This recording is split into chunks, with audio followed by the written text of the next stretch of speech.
ABP news आपको रखे आगे। वैक्सीन से लेकर चल रही सियासत ने अफवाहों का बाजार भी गर्म कर दिया, लेकिन वैक्सीन पर उठ रहे तमाम अफवाहों को खारिज करते हुए डीसीजीआई ने वैक्सीन को पूरी तरह से सुरक्षित करार दिया है।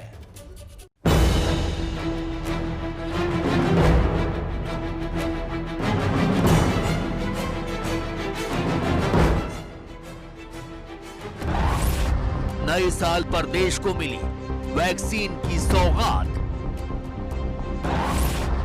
डीसीजीआई ने 2 वैक्सीन के इमरजेंसी इस्तेमाल को दी मंजूरी।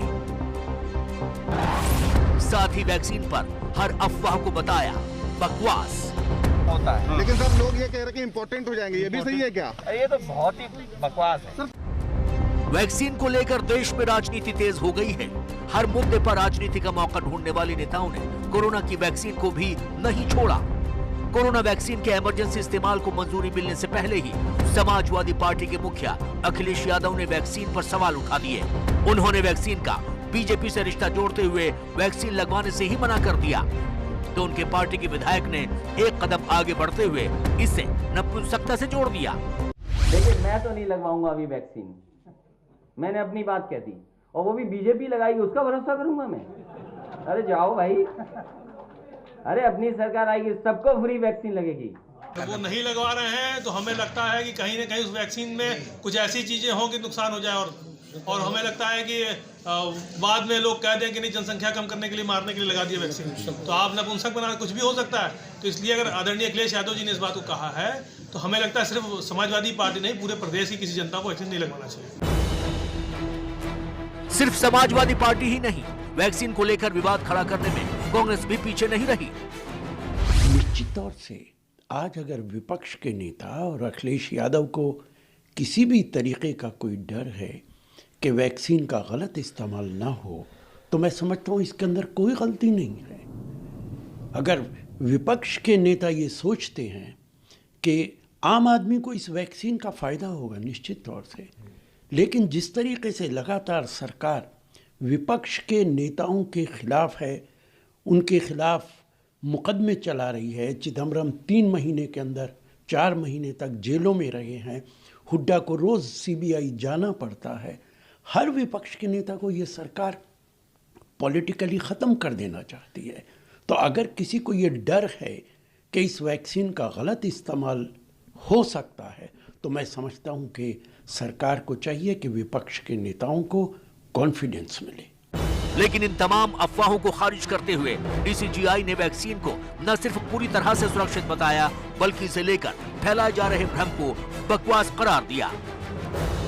साइड इफेक्ट्स भी बहुत बताए जा रहे हैं सर, ये सही है क्या? ना ना ना ना, साइड इफेक्ट देखो, एक बात पे पूरा आप श्योर रहिए कि किसी में भी सेफ्टी का कंसर्न होगा, थोड़ा भी कंसर्न होगा, तो हम उसको कभी अप्रूव नहीं करेंगे। कुल मिला के ये सेफ है सर, कोई साइड इफेक्ट नहीं है। 100 साइड इफेक्ट थोड़े बहुत तो होते हैं, पर वो जो जैसे छोटी मोटी साइड पे पेन होना, थोड़ा सा फीवर होना, थोड़ी सी एलर्जी होना, ये तो हर वैक्सीन में होता है। लेकिन सब लोग ये कह रहे हैं कि इम्पोर्टेंट हो जाएंगे, ये भी सही है क्या? ये तो बहुत ही बकवास है।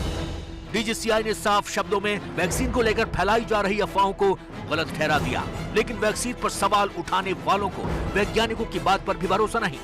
कांग्रेस नेता शशि थरूर ने भारत बायोटेक की कोवैक्सीन पर सवाल निशान लगा दिया। वैक्सीन का तीसरे फेज का ट्रायल अभी पूरा नहीं हुआ है, मंजूरी जल्दबाजी में दी गई और ये खतरनाक हो सकता है। कृपया डॉक्टर हर्षवर्धन स्थिति साफ करें। कोवैक्सीन का इस्तेमाल पूरे ट्रायल होने तक रोका जाना चाहिए। इस बीच भारत एस्ट्राजेनेका के वैक्सीन का इस्तेमाल कर सकता है। वैक्सीन पर सवाल उठाने वालों पर बीजेपी हमलावर है। बीजेपी का कहना है कि वैक्सीन पर संदेह जताकर विपक्षी दल हमारे वैज्ञानिकों की क्षमता पर शक कर रहे हैं। समाजवादी पार्टी इस पर भ्रम पैदा कर रही है। कांग्रेस पार्टी के नेता शशि थरूर और कांग्रेस पार्टी इस पर भ्रम पैदा कर रहे हैं। देश क्षमा करने वाला नहीं इन लोगों को। किस तरह की भाषा बोल रहे हैं, जो भाषा अन्य धार्मिक संगठन के लोग बोल रहे थे, ये उसी तरह का कांग्रेस और समाजवादी पार्टी कोई धार्मिक संगठन हो गए। किस तरह का भ्रम पैदा कर रहे हैं। यहाँ की सरकार सक्षम है प्रधानमंत्री जी नरेंद्र मोदी जी के नेतृत्व में कि वैक्सीनेशन कैसे हो, उसका ड्राई रन भी हुआ है। और अब बड़ी खुशी की बात है कि सीरम इंस्टीट्यूट ने और भारत बायोटेक ने 2 वैक्सीन बना दी, जो कोवैक्सीन और कोविशील्ड। ये तो बहुत बड़ी बात है, पूरे दुनिया से बधाई मिल रही है और दुनिया में जहां भी भारतीय हैं वो मान रहे हैं कि भारत दुनिया में सबसे आगे है, अब मेड इन इंडिया ही चलेगा। वैक्सीन को लेकर विवादित बयान देने वाले अखिलेश यादव ने बवाल मचने के बाद ट्वीट करके सफाई दी, साथ ही बीजेपी पर निशाना भी साधा। कोरोना का टीकाकरण एक संवेदनशील प्रक्रिया है, इसलिए बीजेपी सरकार इसे कोई सजावटी दिखावटी इवेंट न समझे और अग्रिम पुख्ता इंतजामों के बाद ही शुरू करे। ये लोगों के जीवन का विषय है, इसमें बाद में सुधार का खतरा नहीं उठाया जा सकता है। गरीबों के टीकाकरण की निश्चित तारीख घोषित हो। वैक्सीन पर सारी स्थिति साफ करने के बावजूद इसे लेकर सियासी बयानबाजी जारी है। अगर इससे जुड़ी अफवाहों को फैलाने का सिलसिला यूं ही जारी रहा तो कोरोना के खिलाफ लड़ाई को बड़ा झटका लग सकता है।